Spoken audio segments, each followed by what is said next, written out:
moved into a quiet cul-de-sac with pristine ring cameras everywhere. Neighbors whispered of a collector who watches doors, never leaving footprints.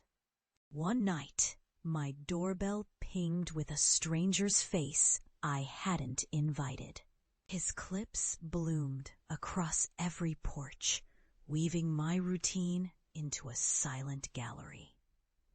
I learned the collector maps fear, watchful eyes, precise timings, no fingerprints. Now I mute my doorbell, guard my footage, and live cautiously.